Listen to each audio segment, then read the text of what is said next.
Saksakallan gunarnavasya Vande Guru Sri Charanarabindam.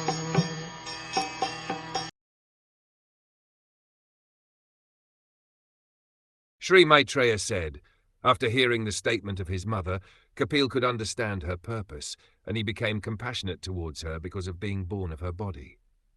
He described the Sankhya system of philosophy, which is a combination of devotional service and mystic realization, as received by disciplic succession.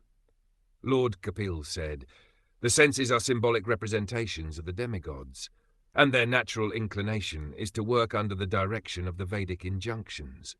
As the senses are representatives of the demigods, so the mind is the representative of the Supreme Personality of Godhead. The mind's natural duty is to serve. When that service spirit is engaged in devotional service to the Personality of Godhead, without any motive, that is far better even than salvation.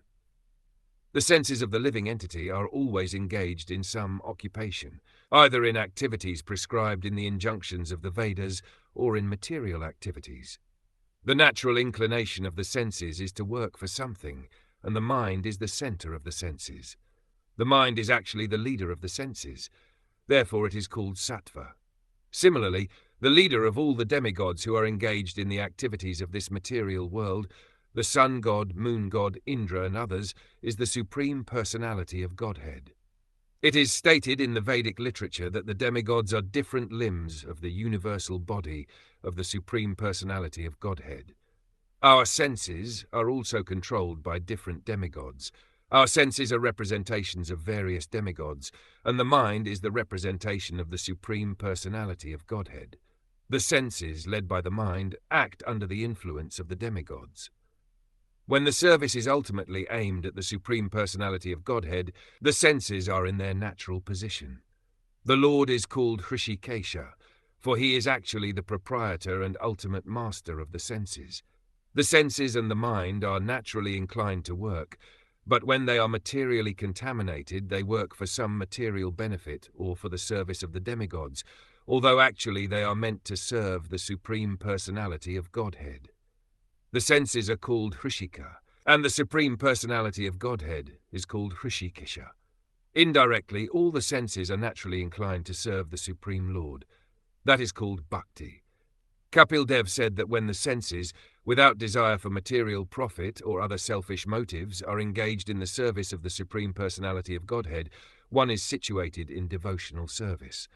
That spirit of service is far better than siddhi, salvation.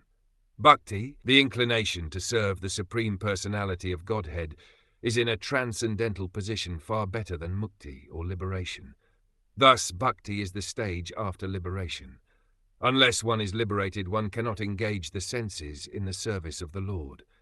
When the senses are engaged either in material activities of sense gratification or in the activities of the Vedic injunctions, there is some motive. But when the same senses are engaged in the service of the Lord and there is no motive, that is called animitta and is the natural inclination of the mind. The conclusion is that when the mind, without being deviated either by Vedic injunctions or by material activities, is fully engaged in Krishna consciousness or devotional service to the Supreme Personality of Godhead, it is far better than the most aspired for liberation from material entanglement. Bhakti, devotional service, dissolves the subtle body of the living entity without separate effort, just as fire in the stomach digests all that we eat. Bhakti is in a far higher position than mukti, because a person's endeavor to get liberation from the material engagement is automatically served in devotional service. The example is given here that the fire in the stomach can digest whatever we eat. If the digestive power is sufficient, then whatever we eat will be digested by the fire in the stomach. Similarly, a devotee does not have to try separately to attain liberation. That very service to the Supreme Personality of Godhead is the process of his liberation, because to engage oneself in the service of the Lord is to liberate oneself from material entanglement. Sri Bilvamangala Thakur explained this position very nicely. He said, "If I have unflinching devotion unto the lotus feet of the Supreme Lord, then mukti, or liberation, serves me as my maidservant. Mukti, the maidservant, is always ready to do whatever I ask. For a devotee, liberation is no problem at all. Liberation takes place without separate endeavor. Bhakti, therefore, is far better than mukti or the impersonalist position. The impersonalists undergo severe penances and austerities to attain mukti, but the bhakta, simply by engaging himself in the bhakti process, especially in chanting Hare Krishna, Krishna Krishna, Hare Hare, Hare Rama, Rama Rama, Hare Hare, immediately develops control over the tongue by engaging it in chanting and accepting the remnants of foodstuff offered to the personality of Godhead. As soon as the tongue is controlled, naturally all other senses are controlled automatically. Sense control is the perfection of the yoga principle, and one's liberation begins immediately as soon as he engages himself in the service of the Lord. It is confirmed by Kapiladev that bhakti, or devotional service, is gariyasi, more glorious than siddhi, liberation. A pure devotee, who is attached to the activities of devotional service and who always engages in the service of my lotus feet, never desires to become one with me. Such a devotee who is unflinchingly engaged always glorifies my pastimes and activities. There are 5 kinds of liberation stated in the scriptures. One is to become one with the Supreme Personality of Godhead, or to forsake one's individuality and merge into the Supreme Spirit. This is called ekatmatam. A devotee never accepts this kind of liberation. The other 4 liberations are to be promoted to the same planet as God, Vaikuntha, to associate personally with the Supreme Lord, to achieve the same opulence as the Lord, and to attain the same bodily features as the Supreme Lord. A pure devotee, as will be explained by Kapil Muni, does not aspire for any of the 5 kinds of liberation. He especially despises as hellish the idea of becoming one with the Supreme Personality of Godhead.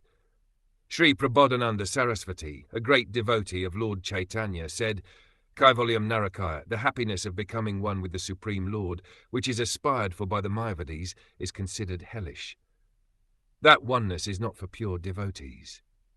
There are many so-called devotees who think that in the conditioned state we may worship the personality of Godhead, but that ultimately there is no personality. They say that since the absolute truth is impersonal, one can imagine a personal form of the impersonal absolute truth for the time being, but as soon as one becomes liberated, the worship stops. That is the theory put forward by the Mayavada philosophy. Actually, the impersonalists do not merge into the existence of the Supreme Person, but into his personal bodily luster, which is called the Brahma-Jyoti. Although that Brahma-Jyoti is not different from his personal body, that sort of oneness, merging into the bodily luster of the personality of Godhead, is not accepted by a pure devotee, because the devotees engage in greater pleasure than the so-called pleasure of merging into his existence. The greatest pleasure is to serve the Lord. Devotees are always thinking about how to serve him. They are always designing ways and means to serve the Supreme Lord, even in the midst of the greatest obstacles of material existence. The Mayavadis accept the description of the pastimes of the Lord as stories, but actually they are not stories, they are historical facts. Pure devotees accept the narrations of the pastimes of the Lord not as stories, but as absolute truth. The words Mama Purushani are significant. Devotees are very much attached to glorifying the activities of the Lord, whereas the Mayavadis cannot even think of these activities. According to them, the absolute truth is impersonal. Without personal existence, how can there be activity? The impersonalists take the activities mentioned in the Srimad Bhagwatam, Bhagavad Gita, and other Vedic literatures as fictitious stories, and therefore they interpret them most mischievously. They have no idea of the personality of Godhead. They unnecessarily poke their noses into the scriptures and interpret them in a deceptive way in order to mislead the innocent public. The activities of Mayavada philosophy are very dangerous to the public, and therefore Lord Chaitanya warned us never to hear from any Mayavadi about any scripture. They will spoil the entire process, and the person hearing them will never be able to come to the path of devotional service to attain the highest perfection, or will be able to do so only after a very long time. It is clearly stated by Kapila Muni that bhakti activities, or activities in devotional service, are transcendental to mukti. This is called Pankama Purushartha.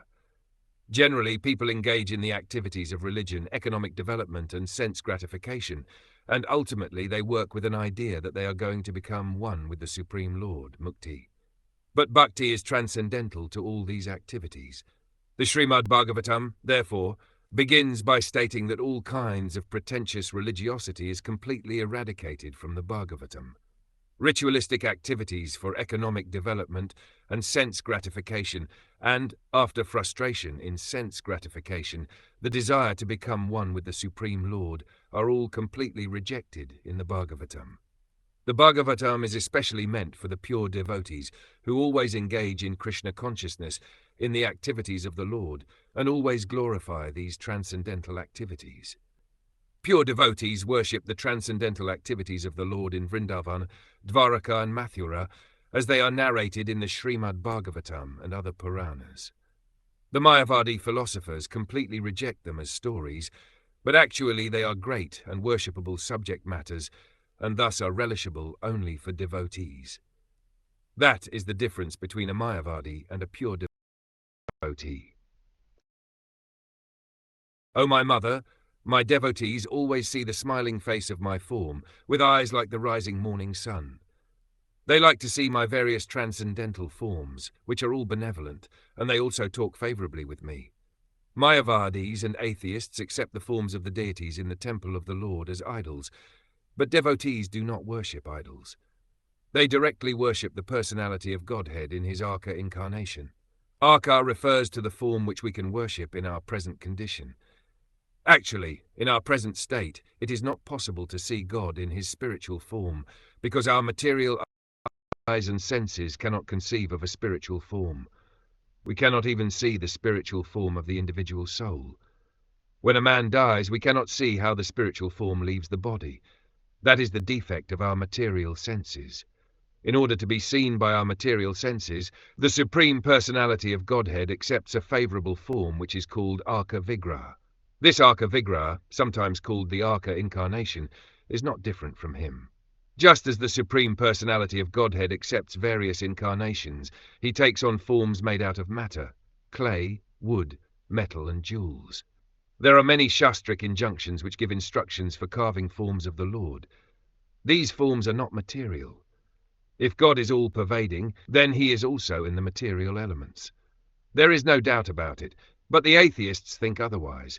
Although they preach that everything is God, when they go to the temple and see the form of the Lord, they deny that he is God. According to their own theory, everything is God.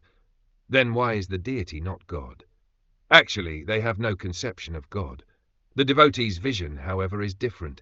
Their vision is smeared with love of God. As soon as they see the Lord in his different forms, the devotees become saturated with love, for they do not find any difference between the Lord and his form in the temple, as do the atheists. The smiling face of the deity in the temple is beheld by the devotees as transcendental and spiritual, and the decoration of the body of the Lord is very much appreciated by the devotees. It is the duty of the spiritual master to teach how to decorate the deity in the temple, how to cleanse the temple, and how to worship the deity. There are different procedures and rules and regulations which are followed in temples of Vishnu, and devotees go there and see the deity, the Vigraha, and spiritually enjoy the form because all of the deities are benevolent. The devotees express their minds before the deity, and in many instances the deity also gives answers. But one must be a very elevated devotee in order to be able to speak with the Supreme Lord. Sometimes the Lord informs the devotee through dreams.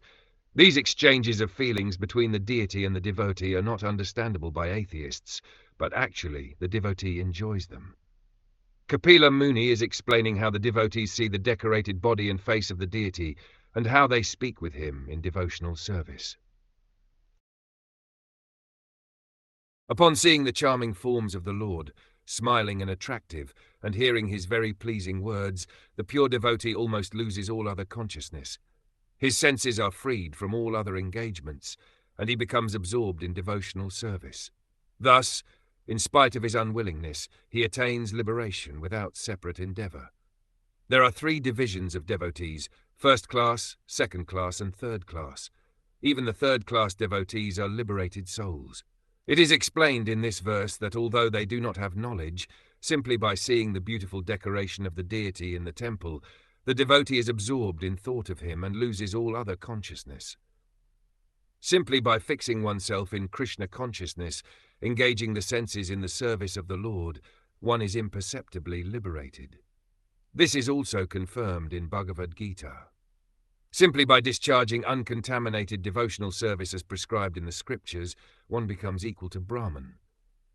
In Bhagavad Gita it is said, Brahma Bhuya Kalpate. This means that the living entity in his original state is Brahman, because he is part and parcel of the Supreme Brahman.